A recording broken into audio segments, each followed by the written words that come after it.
Hey guys, and welcome to another episode of Magicians Only. Are you a magician? Great! You're not?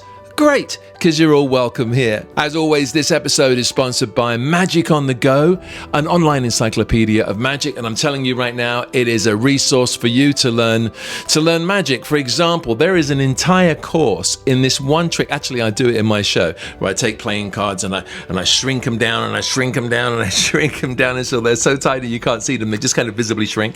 It's called the diminishing cards. There's literally hundreds of methods of doing it, and I've got an entire course on that particular trick with cards that I was able to find from around the world, routines, presentations, live performances. That's just one of the deep dive playlists that's on Magic on the Go. So anyone who's ever seen me live, you'll know that trick and you'll know how much fun it is. It's a great trick, probably one of the best stand-up non-pick-a-card tricks ever, and it's on Magic on the Go. I'm telling you, there's methods there that you haven't seen. So check out Magic on the Go. It's all part of your ongoing magic education, and it's almost 1,000 tricks in your pocket. Plus, we've got new stuff now added from Eric Bedard with his Pack Small Plays Big talks. Now, on this week's episode, this is part one of a multi-parter. A multi-parter, because I'm not quite sure how many episodes this is going to cut into, because it was a long, hilariously long interview with Matt DiSero on the reality of cruise ships. Now, let's say you're not a magician, you're listening to this because you love the idea of getting a little insight into the world of the magician. Did you know that magicians work on cruise ships? Do you have any idea of the rules and the structures and the things that we have to adhere to, or how easy or hard it is for a magician to get work, stay working on a cruise ship? Well, we're going to get into it pretty deep, because I'm telling you, oh, and if you're a magician, do you even know how to get a cruise ship gig? Do you know how to handle things when you get on stage? Do you know how to handle things when you get onto the ship? How to deal with the crew, the officers, the cruise directors, and all the other things that can happen? It's a whole other world, I'm telling you. And it's been a mystery for a lot of people. I did cruising back in the late 80s, early 90s, and it's changed a lot, except for what they pay. That for some reason that hasn't changed much at all. But the actual job has changed enormously. And so Matt DiSero is a professional magician. He's an expert in cruise ship magic. He works half of the year out on cruise ships and all of the different lines. And he has a lot to say. The great thing about Matt is he's hilarious, and B, he's brutally honest. So if you want to learn about cruise ships, if you want to learn about life on cruise ships, the expenses that you don't realize are going to come your way, but also the joys and the happiness that can come from it, how to prepare a show, what kind of material is needed for a cruise ship, this is the interview for you. So just a quick comment, and I think I say this at the beginning of the video as well. If you're sensitive, there's some language in this. There's some topics here that are rather adult, and I'm not muting any of it. So if you're sensitive or you're easily offended, maybe this isn't for you. Maybe you should just get a vacation on a cruise ship. Yeah. All right. So here we go with part one of cruise ships.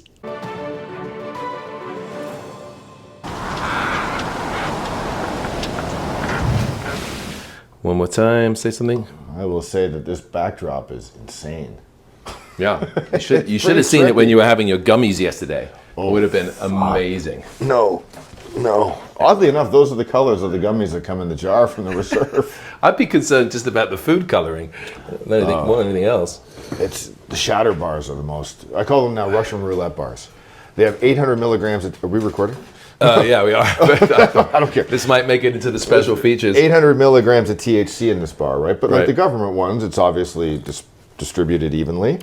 But on the reserve ones, it's wild. I might take a thing and I'm like, nothing happens. And then the next time I just take one, and then it hits you like a horse for days. Yeah. So the concentration is like, maybe it's down here, maybe it's up here, so you never really know. And then, How are you feeling right now? Pretty good. Yeah. You feel like it's a little bit in the system still? Yeah, oh yeah. Yeah. It's going to be a good interview. I'm still, but I'm not high. I'm a professional. He's just feeling good. That's for the trailer. I'm not high. I'm a professional. An interview with Matt DiSero. I'm not high. I'm not high. That's my chief advice for all cruise ship acts. What? Don't get high or get high? Oh, edibles for sea days. That's how you survive. Just don't get caught bringing that stuff on the ship. Probably just Martin get Lewis it from the guys. Martin Lewis, probably just get it from down in the basement, where in the base of the ship, where all the good stuff is. Anyway, right? Where all the good, well, it's where the cheapest stuff is. Now, it used to be back in the day, you couldn't get edibles or nothing anywhere, and now everywhere you dock, there's a dispensary. Yeah. So. And do they allow you to bring it back on the ship? What's the rules? Legano and illegano. Bring it on. Yeah, okay. Super careful. It was like Alaska was the first place to see them. What? Alaska was the first place to what? Where the ship's docked. We don't have to use any of this, but I think it's interesting. But it was the first history place of drugs on cruise ships. They go back. Yeah, the dispensaries all opened in Alaska. So we'd be like, oh, there's a dispensary in Ketchikan. And you're like, what? Because Alaska's 2 sea days up and 2 sea days back. Yeah, they'll do it. Yeah, so you don't work on sea days. Because those are the good days for shows, right? Right. So they wouldn't let us have the good days. They put us in the shit days when everybody's in port and they come back and they're exhausted. So we never work on the sea days. So you edible it up. Now Professional. Back in the day, though, like I remember in '88 when I was doing my 88, '89 when I was doing my cruising, my first cruise out of Puerto Rico, and we went around the Caribbean, but we always stopped at Venezuela.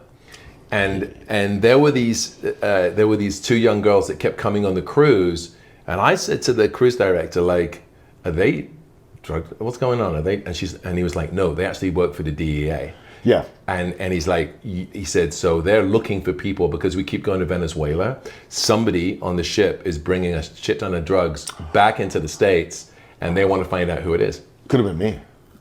Oh, back in '89, it could have been. It could have. That was, I think, when so we stop it, and you do not want to end up in a Venezuelan prison, right? So they go on. Anyway, so I guess Venezuela gets wind that something's going down. Like that's why the agents are on the ship. So we're just leaving the dock in Caracas, and suddenly the ship gets surrounded. Like, they're not surrounded, but it gets like the police ships come up at the boats, and they're like, turn around and come back. So as this cruise ship is being forced to do a UE, right? Wow. I don't do drugs, but I was running around the ship to all my friends going like, flush now. Did they find out who it was? Yeah, there was a couple. There was this lovely young couple, and apparently they were the mules, and they got taken off the ship. I thought it'd been Martin Lewis. Martin Lewis. It's always Martin Lewis. No, Martin lived a long life. I don't think it was him. I love that dolphin story. The dolphin story we'll get to. Right, so anyway, we are here. Yes, now we're starting for real. The Magic on the Go studio. Massive studio, which is really just a backdrop in somebody's apartment. No, we're here at the studio to have a really frank, brutally honest discussion about cruise ships, working as a magician, as an act on a cruise ship. Drugs on ships. Drugs on ships, which we'll get to. But also kind of, I think a lot of what you're going to learn in this is going to be super useful just as an act and kind of what the environment is like right now. And how it always has been. And how it always has been? I think I've read all the cruise ship books, you know? Yeah. And they were like, oh, I'm going to tip all the work on everything you need to know about cruise ships. You know, the book. I can't remember the books, but I've read them. Like when I was a kid. Yeah, there's a few out there. They never tell you, a bunch. But they never tell you everything, the truth. They really don't. So We I tell will. you- I will. I'll dump it all. And this is Matt DiSero, ladies and gentlemen. Let me just do the introduction. Professional magician. For how long have you been a magician now, Matt? 33 years. 33 3 years. years. Started when I was 16. Never worked for the same person twice. Never. Just kidding. Which proves there's a lot of clients out there. There's a lot of people you It's can a big work for. world. It's a big world, and no one listens. That's why when to you're reviews. an international act. Isn't that the line? I'm an international performer. I'm out of work all over the world. I seem to Yeah, recall that being a It's one-liner that I knocked off from somewhere. I feel though my first ship was actually 18. Or You were 19. 18? 18 or 19. I was in high school. Yeah, it was when I did mine. Yeah. Shannon was like, we were all hanging out, and she's like, well, you're going away for a month? And I'm like, yeah. Couldn't believe it. We were like 18, and I've never stopped working them since, and I'm 50 now. Yeah, that's crazy, and the fees haven't changed at all, which we'll get to. So it's since you were 18. Yeah. So I remember being 18. I remember the first cruise that and we'll go through. So what we're going to do is we're going to go through what it was like, what it's like now, the things to expect, kind of things to be aware of. We're going to look at the kind of acts they're looking for, right? Yep.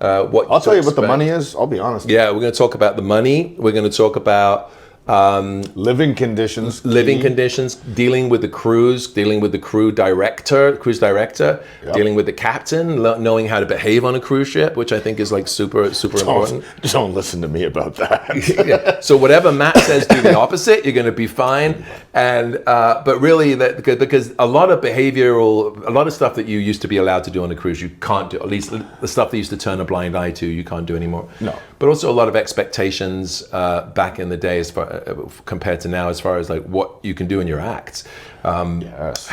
We're going to talk about travel. We're going to talk about what you have to allow for yourself as far as like travel allowances, what it costs you to do a cruise ship, because you're going to make a certain amount of money, but there's a lot of fees, right, that are being thrown more and more. We're going to talk about that.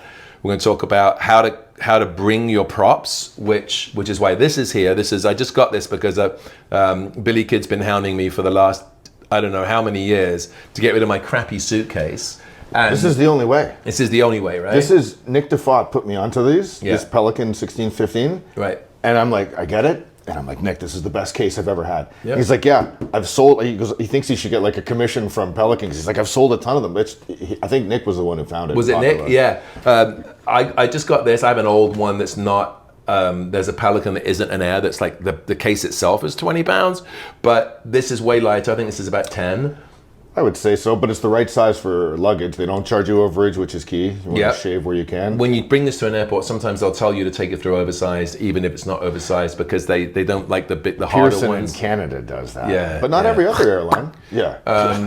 Pearson. Highly recommend you put tape on it just so you'll recognize it. These usually will come out at the oversized baggage, right? And it's sometimes I have a big sticker on the front. Yeah. Yeah.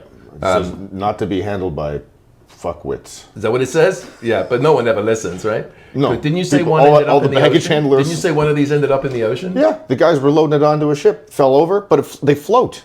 So the guys just hooked it. They float and they're waterproof. And yeah. So these are going to cost you like $400 or $500, maybe more. But I think the amount of money I've spent on crappy suitcases that have lasted a year. Oh, and do you know these have lifetime guarantee on everything? So the handle broke on me like 3 months ago. I called the guy and he's like, yep, they FedExed me out a new handle. Did he ask you for any kind of proof of ownership? Sent me a photo, but he didn't even open the photo. Oh, right. So, but the same thing for the latches, the wheels. Yeah, and then there's all new these latches mods. now where it used to be like you had to shove it down. Now they've got like a little button. By the way, I'm not getting paid for this, so you're not getting paid for this to advertise it. We just want you guys to paying it forward from DeFott. Yeah, exactly. But the big trick with this, yeah, just so you know, is the hacks online on YouTube. The wheels are hard and kind of miserable. They're not miserable, but they're hard. There's a guy who's got hacks for putting skateboard wheels on it, so they roll better on carpet, because everybody's like, oh, I don't care, I'm in the airport. Yeah, but when you get onto a cruise ship to your cabin, if you're carrying this to your cabin, it's all carpet, which is a pain in the rear to be dragging along, right? If you mod them with these skateboard wheels, they're nice and big, and it's easy to get them into your cabin. And everything is about getting to your cabin and getting off. Getting off the ship is the important thing. It's so crazy, because I used to think like going on a cruise ship was so much fun. Back in my single days, I could go on a ship. I could party with the passengers. I could do the show was the least of my worries. It was like having time in between. But times have changed, and we'll get to that. So, so the Pelican Air, this is the way to go. If you can get all of your acts in one of these, plus you need to bring something in your hand luggage in case this doesn't make it. One of the things that's in the contract now, right? That you have to have something in your hand luggage to do. The expectation now is 2 45 minutes and a 20. Yeah, that's a lot of material. I have 2 45s in there. Right. And then I have really weak material in my backpack. Then I'm like, hey, this is my B material. Yeah, this is my suitcase sank to the bottom of the ocean material. Also, there's like a little hole right here if you want to use like a zip tie or something, right? So you can tell if somebody's got in there. They do. Every time I put a note, I don't know who the magician is, but some magicians was like, put a note in your case. I do. Do you do that? Yeah, I wrote it and it has helped. Yeah, I have a big board actually, so it's not even on paper. It's like a big piece of cardboard and it says, magic props, please be careful, don't want you to hurt yourself. Yeah. Don't want you I'll make it like I'm concerned. Yeah, what? I put Dear TSA. Yeah, exactly. You want to make it out like you're concerned for their. I mean, you put like please handle with care, but also you want to let them know that there's sharp objects, even if there isn't, because you want to make it out like you're looking out for them. And they also, my baby Lindy birdcage was bent in two by TSA. I think they were trying to open. I don't know what they were doing, but when I got to the gig and I opened the case, it was literally. It's why I stopped doing the birdcage for. Wow. Until I could strong arm Jim Reiser to get me another one. But were you able to get like money back for that? No, nothing. I complained. They give me nothing. And I'm not the only one. And then I forget who it was. Some other magician was like, "Oh, you got to put it in a tube." I was putting it in like socks and trying to. Put it so inside. It looks like a weapon or something. Yeah, I have mine in a plastic tube as well. Yeah. Now I do. Because you have to learn. Do the birdcage. You know what we're talking about. Yeah. Yeah. I mean, I always my problem is I have a tendency to want to bring two of every prop in case one breaks. Really? Yeah, but I'm really starting to think. You know what you got to do is be more like Levent and bring one of everything and one soldering iron and one set of screwdrivers, and then you can fix whatever breaks. And that's a good point. Yeah. I don't know. And you're more handy than I am. You could totally. Yeah. Well, anyway, so this is you're going to need this. This is the way to go.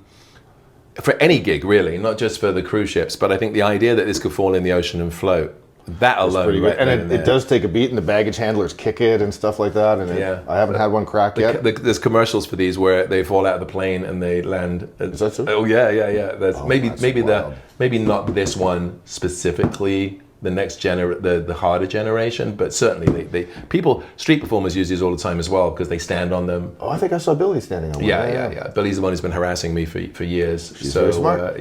She went. I'm not kissing her ass, but she is smart. But I got to the point where I bought this and I was like a little kid trying to please mom because I said, look what I got, Bill! I finally got it. But did you buy it with the foam or without? Because it's like another $100 and something with the foam. I didn't need the foam. I bought it with the foam, not realizing. Did it come? It's in my garage now. I don't exactly. I mean, I think I got the foam, but then I took it out. Yeah. Because you need every inch of space. The other thing that I do mostly for all my props when I'm packing in here is everything goes into a clear separate plastic bags as opposed to I used to use square Tupperware containers. Really? Yeah, because it pretty much packs up to the top. So. Maybe I'm not a professional I thought I was. I don't do any of that. You just shove the stuff in? The two top hats I use in my show are in what were formerly laundry bags from Holland America. Okay. And so they're wrapped up. And the two cane tables are in the bags that Lupe makes and puts them in. And everything else is just Jenga thrown in. Tetrised in there, but I don't wrap anything. So the reason I put this stuff in plastic bags is I have a lot of little shit in my, like a lot of little bits and pieces. And so I can see where which each of the props are. Oh, that's and so I'm able to kind of like, I can get more into the case if I do it that way than if I use. Did you talk about that on Magic on the Go? I think I might have seen that. I don't think so. Oh. But maybe we're talking, you're having a deja vu right now. Possible. Yeah. It's a good idea. You should talk about it on Magic on the Go. But we are talking about it on Magic on the Go. You're on Magic on the Go. This is what happens when you get gummies and you do them the night before an interview. So, so anyway, this is, I think, one of the greatest things you can do. Yeah. What do you do for carry-on? Just a backpack. But for this is the show. It sits on a table, which I request from the ship. Yeah. I open it up, and I told you it's got that swear word sticker. But I have like a giant silk that the inside of this, like, you know, the inner lip of the lid is indented. So I take like bulldog clips. So I take the silk, I just bulldog clip it so it kind of hangs over, and so I just work out of that. Oh, so you don't even bring a table. So this is what you do. So I asked for a table. They provide you with a table? Table, 5 chairs for the psychometry thing, which is like, you can ask them for anything. I used to not use the chairs for the psychometry thing, but I realized, man, I'm working ships that have like older people, and so maybe they would prefer to sit down. Yeah. So I just was like, hey, can I do them? Like, yeah, of course. Right. So the table, the 5 chairs, that goes on the table. I'm done. I have the 2 cane and hat tables. That's great. I remember watching that great video that's being sold of Martin Lewis's cruise ship act, and it's well worth seeing. And just to see, and Martin's just got some, I want to say, crummy looking suitcase sitting on the floor, and he's just got all of his props. Right, it's on the floor. I love isn't Martin. It? No, so I love it. But I mean, it's not like this can look with the cover. It actually looks like reminds me of like what Jeff Dunham works out of, with his puppets like Yeah. that. Like it's covered in, I guess, if you were more artistic than I am, maybe you would make like a cover with your name on it or your logo or whatever. I don't know. San Diego's best magician, whatever. I always think that looks a little like I don't like it either. gross. I mean, maybe now your Instagram handle, maybe that would be have like a symbol, and then I don't even want people to know me online. I don't read the comments. Yeah, no, you should never read the comments. No, that's the best tip. Yeah. And that includes from the passengers on the ships. Don't read the comments. Oh, yeah. The comment cards. The comment cards. I know we're kind of bouncing back and forth, but this is what conversation is. So when you work on a cruise ship, and at some point you will, one of the things you have to remember is that the passengers are always grading, and they know they're grading you, and they know they have that power. So it's a very interesting vibe because it's not always about your act. It's about how you behave on the ship between shows, how you talk to passengers. I know a juggler, sorry to interrupt, but I know a juggler who just got fired because of how he acted in an elevator. Nothing to do with his act at all. It was just, he was probably drunk or something like that. And he was just made like a snide comment, but those comment cards, those electronic cards now, the electronic review forms or whatever they call them, they mean everything. Like, they care, because I don't think the production manager really watches your show anymore like they used to. Right. I don't think even the captain comes down too often to watch. Nobody watches anymore, so they really rely on those cards. And man, if you get enough percentage of people who were like, he seemed boring or he was weak, that's it, you're not coming back. Wow. So, I mean, you can have a killer show. This is what's crazy about it, right? Everyone can laugh at a joke, but if one person says they were offended by that joke, you're going to get... And if they have status, even worse. So if they're like Mariner status, like, the people with like 90 or more clues, man, if one of them are like, I was offended. I got fired for the day that... who's the guy who goes, I feel good? James Brown. The day James Brown got fired, I'm sure I told you this story. Yeah. I'm backstage and the tech is like, hey man. James Brown, the singer. The singer got fired? No, I got fired. Oh, okay. I was going to say. James Brown's not working ships. Yeah. He's like, he's got more money. Anyways, the tech is like, man, James Brown died. I'm like, what? He's like, yeah. And I go, whoa, I guess I'll go out and I'll tell the audience. So I get introduced. Cruise director introduced me and I'm like, hey, before I start, just wanted you guys to know, you seem like the type of people who would love James. I just found out backstage James Brown passed away. And everyone's like, oh. And I go, yes. His last words were, I don't feel good. I got fired for that. I got fired. People were like, let's just analyze this for a second. You're starting your show. I haven't even by telling myself. by telling an audience somebody died. I'm a rule breaker. But yes, you are. And but you had a very funny punchline to it, So you got to be literally too soon. If you work off the cuff a lot like me, you really got to check yourself. You got to be very careful. You do need to keep your stuff as clean as possible, unless they do the midnight show. The funny thing is, we don't get those anymore, right? You don't do the midnight shows? The comics get the midnight shows. The variety acts not so much anymore. Okay. So for us, it's just the 8 o'clock, 8 and 10, or 7:15 and 9:15. Yeah. So we don't get to be. So there's no big rule then is clean. What clean? Just because then you'll know you'll never offend anybody. I mean, they're gonna always take offense to something. Again, it's like 1,000 people can laugh at one joke, and if one person doesn't, they can actually affect everything. So you have to be very. There's a lot of politics to working on it. Yes, but the big tip I think is to become friends with the production manager the production manager more than anybody. The cruise director a bit too, but the production manager will protect you if you're friends, right? So they're like, oh, there's only like, say you killed, right? Or you got a standing O or something or an encore, and then you get one bad review. Maybe they go, this one doesn't go shoreside.